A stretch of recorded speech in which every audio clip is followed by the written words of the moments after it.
तो फिल्म की शुरुआत ल्यूक नाम के एक लड़के से होती है जो पेंटिंग चुरा कर भाग रहा था और उसके पीछे एक माफिया गैंग भी था जिसके लोग वही पेंटिंग ल्यूक से छीनना चाहते थे। ल्यूक बाइक पर होने की वजह से बहुत ही आसानी से उन सब के चुंगल से बच निकलता है और जाकर एक ट्रेन में चढ़ जाता है। ट्रेन में बैठने के बाद कुछ ही देर में ल्यूक को नींद आ जाती है और ख्वाब में वो देखता है कि अब उसका बड़े बड़े आर्कियोलॉजिस्ट में नाम आने लगा है क्योंकि उसने एक गोल्डन मास्क की खोज की थी। इसी मास्क की चकाचौंध में उसकी आंख खुल जाती है और वो देखता है कि उसके सामने वाली सीट पे एक एस्मी नामी लड़की बैठी हुई थी जो उससे उसी पेंटिंग की डिमांड करती है जिसे वो चुरा कर लाया था।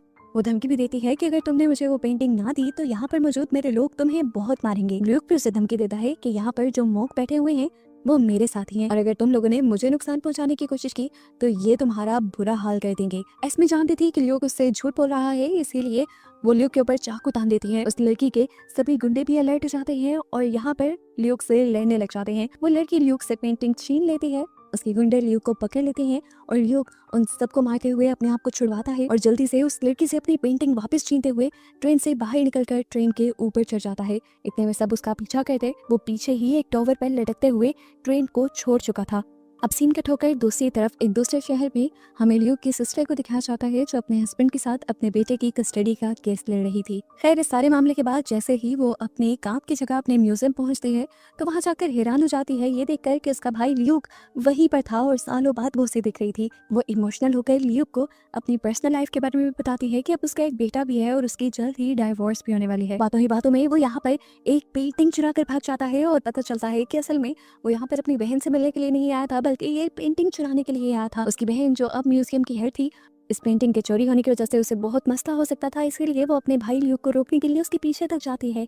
यहाँ पर अलार्म भी बजने लग जाती है और फौरन से पुलिस भी ल्यूक के पीछे पड़ जाती है और ल्यूक अपनी बहन से कहता है कि अगर तुम मेरे साथ चली तो मैं तुम्हें ये पेंटिंग वापस दे दूंगा। इसलिए ल्यूक की बहन उसके साथ उसकी गाड़ी में बैठ जाती है और ल्यूक इस गाड़ी को तेजी से एक ट्रक के अंदर छुपा देता है जहाँ पर हम बहुत से और आर्कियोलॉजिस्ट को भी देखते हैं। वो लोग इस पेंटिंग को चेक करते हैं और ल्यूक को बताते हैं कि ये पेंटिंग नकली है। ये सुनकर ल्यूक की बहन बहुत ज्यादा पैनिक कर जाती है तो ल्यूक यहाँ पर उसे बेहोश कर देता है। अगले दिन जब उसे होश आया तो वो म्यूजियम के सामने वाले पार्क में बैठी थी और उसके हाथ में वो पेंटिंग भी थी जिसे जाकर वो म्यूजियम में लगा देती है। लेकिन वहाँ पर देखने को मिलता है कि बहुत सारे पुलिस ऑफिसर्स आए हुए थे ल्यूक को पकड़ने के लिए। वो जाहिर सी बात है ल्यूक की बहन से इन्वेस्टिगेशन शुरू करते हैं, लेकिन वो कहती है कि अगर मुझे ल्यूक का पता होता तो शायद मैं उसी के पास होती। लेकिन अब ल्यूक को पकड़ने का कोई फायदा भी नहीं है क्योंकि यहाँ से चोरी हुई पेंटिंग यहाँ वापस भी आ चुकी है। लेकिन इस सब के बावजूद एक बुरा काम यह हुआ था कि ल्यूक की सिस्टर की जॉब जा चुकी थी और इससे उसे बहुत ज्यादा सदमा होता है। उसके हस्बैंड को जब इस बारे में पता चलता है तो वो जानबूझकर ल्यूक की सिस्टर को उसके बेटे से भी नहीं मिलने देता और इस सब की वजह से वो समझ भी गई थी कि उसके हस्बैंड की तरफ का केस बहुत ज्यादा स्ट्रॉन्ग हो गया है, इसीलिए उसे बहुत ज्यादा दुख भी हो रहा था। है अब वो ल्यूक से मिलने के लिए ल्यूक के बताए एड्रेस पर पहुंचती है तो वहाँ उसे ल्यूक के साथ बहुत से और आर्कियोलॉजिस्ट और एक बिजनेसमैन भी मिलता है। उसे पता चलता है कि ल्यूक एक बहुत बड़े मिशन पर है, वो फाउंटेन ऑफ यूथ ढूंढना चाहता है एक बिजनेसमैन के लिए क्योंकि फाउंटेन ऑफ यूथ के पानी के अंदर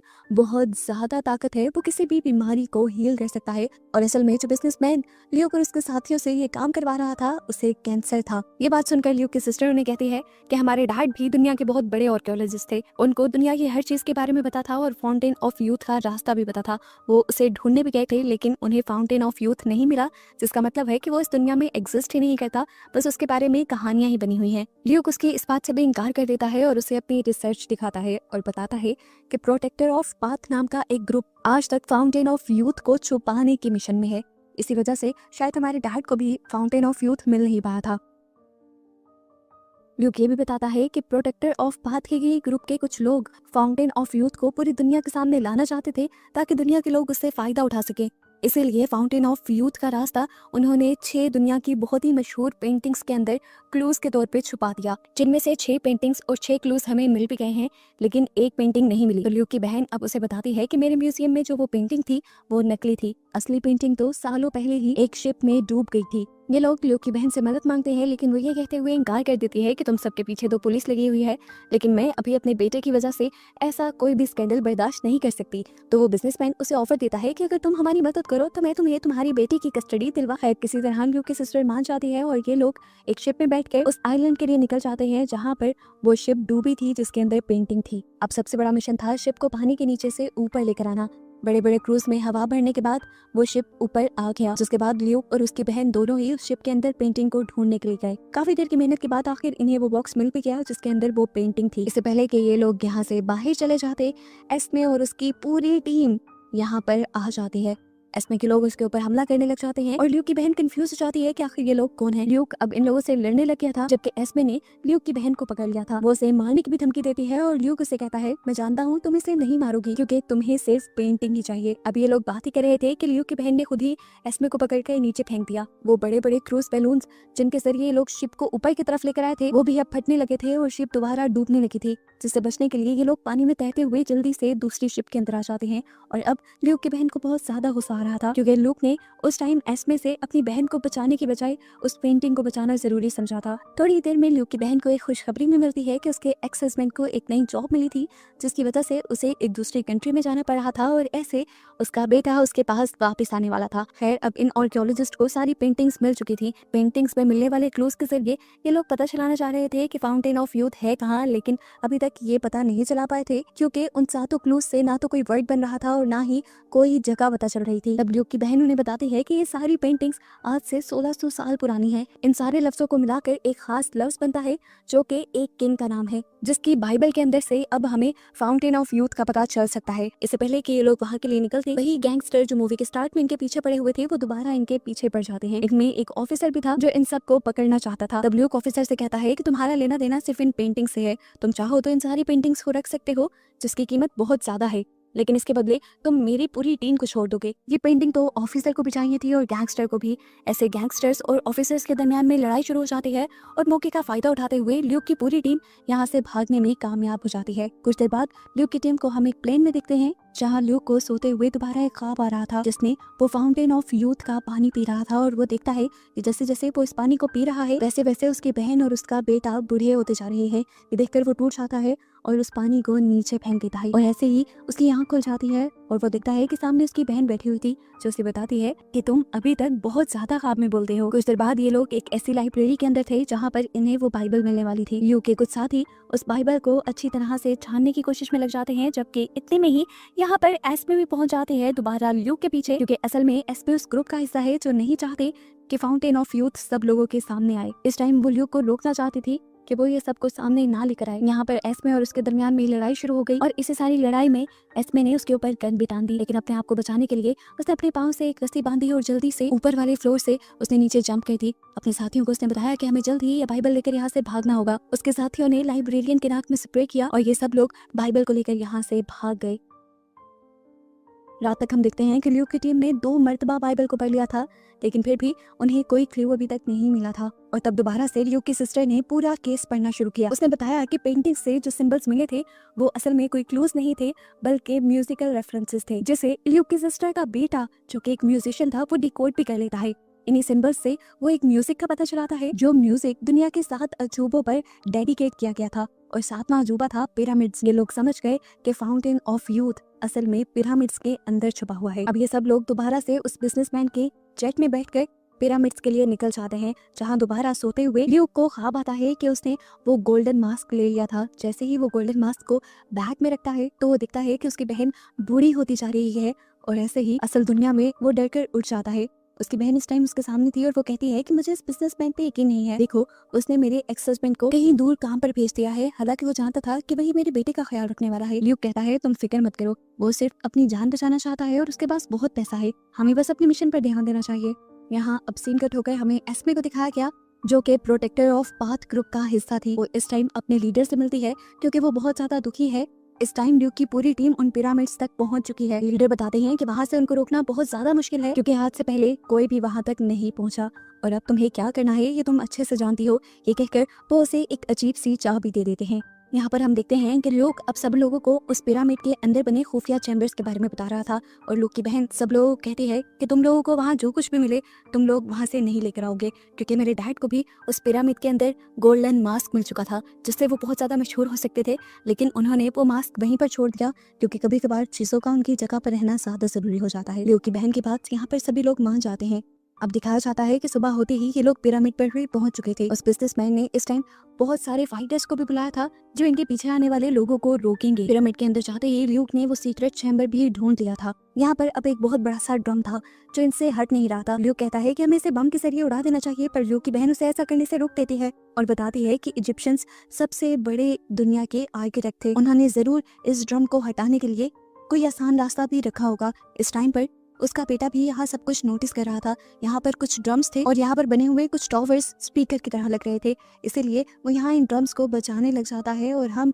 इस जगह पर मूवमेंट्स देखते हैं। यहाँ पर कुछ सीढ़ियाँ निकलने लग जाती हैं और आहिस्ता आहिस्ता वो ड्रम भी ऊपर की तरफ उठने लग जाता है। ये देखते हुए ल्यूक की सिस्टर भी यहाँ पर वो ड्रम बचाती है और वो ड्रम जादुई तौर पर ऊपर की तरफ उठ जाता है और बड़ी ही आसानी से फिर ल्यूक की बहन उसे साइड पर भी कर देती है।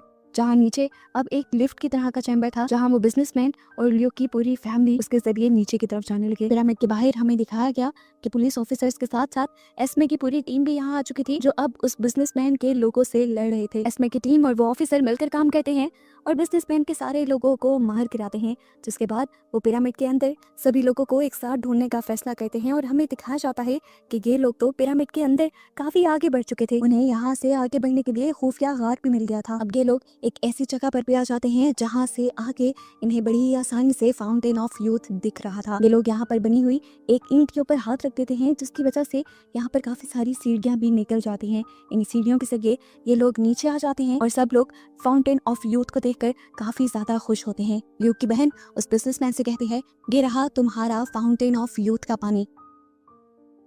ये पानी बहुत ज्यादा कम था।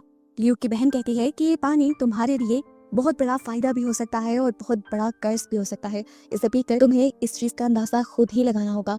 ये बात सुनकर वो आदमी थोड़ा परेशान सा हो गया और उसने ल्यूक को ये पानी पीने को कहा, लेकिन ल्यूक ने कहा, मेरा काम तुम्हें सिर्फ फाउंटेन ऑफ यूथ तक पहुंचाना था, उससे आगे का काम तुम्हारा है। तब वो बिजनेसमैन कहता है, तुम्हारा काम कहाँ तक था ये मैं डिसाइड करूंगा। ये सुनकर ल्यूक की सिस्टर समझ गई कि उस बिजनेसमैन को कोई बीमारी नहीं थी और यहाँ पर उसने ये बात मान भी ली कि हाँ, मुझे कोई बीमारी नहीं है, मैं बस फाउंटेन ऑफ यूथ को ढूंढना चाहता था। मैंने सुना था कि इसका पानी पीकर हम हमेशा के लिए जिंदा भी रह सकते हैं और जवान भी, लेकिन अब तुमने मुझे डरा दिया है, इसीलिए मैं इसे खुद पीने से पहले ल्यूक को पिलाऊंगा। वो ल्यूक से कहता है, चलो ल्यूक इस पानी को पियो, नहीं तो मैं तुम्हारी बहन और उसके बेटे को मार दूंगा। अब ल्यूक ना चाहते हुए भी जैसे ही उस पानी के पास आता है तो जख्मी ल्यूक का खून का कतरा इस पानी के अंदर गिर जाता है।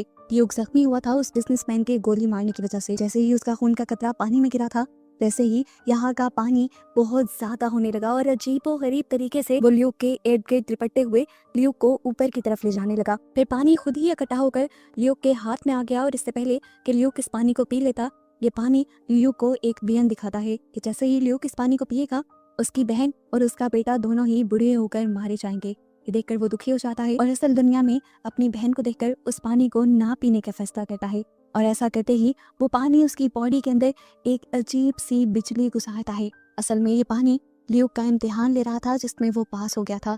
इसके बाद इस पानी ने ल्यूक को एक बहुत ही अच्छी सुपर पावर दे दी थी जिसकी वजह से उसके सारे जख्म खुद ब खुद ठीक होने लगे थे। अब पानी उसे नीचे ले आया था।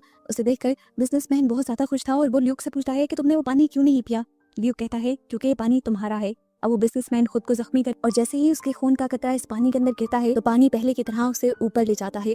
पानी उसका इम्तिहान लेता है तो पानी को पता चलता है कि बिजनेसमैन सबसे ज्यादा अपने आप से ही प्यार करता था। ये पानी अगर कुछ देता था तो उसके बदले कोई कीमत भी लेता था। ये पानी अपने पीने वाले के प्यारों को बुढ़ा करके मार देता था और क्योंकि ये बिजनेसमैन तो खुद से ही प्यार करता था इसीलिए ये पानी उस बिजनेसमैन को ही बुढ़ा करके मारने लग जाता है। इतनी ही देर में हम देखते हैं कि एस्मी और वो ऑफिसर भी यहाँ पहुंच जाते हैं। एस्मी जब देखती है कि वो बिजनेसमैन ये पानी पीने वाला है तो वो फौरन जाकर उस चाबी के जरिए इस फाउंटेन को बंद करने लग जाती है जो चाबी उसे उसके लीडर ने दी थी। एकदम से यहाँ पर बड़े बड़े बेल बजने लग जाते हैं और ये सारी जगह बंद होने लग जाती है। आवाज़ें सुनते हुए ये सब लोग वापस की तरफ भागते हैं और वो बिजनेसमैन यहीं फंस जाता है और मारा जाता है। ऊपर चढ़ते हुए ल्यूक देखता है कि वो बिजनेसमैन भी गिरकर मरने वाला था, लेकिन ल्यूक ने अपनी जान को खतरे में डालते हुए उसे बचा लिया और ये लोग वक्त रहते ही उस फाउंटेन से बाहर निकल आए पिरामिड में। फाइनली अब वो सब बंद हो चुका था।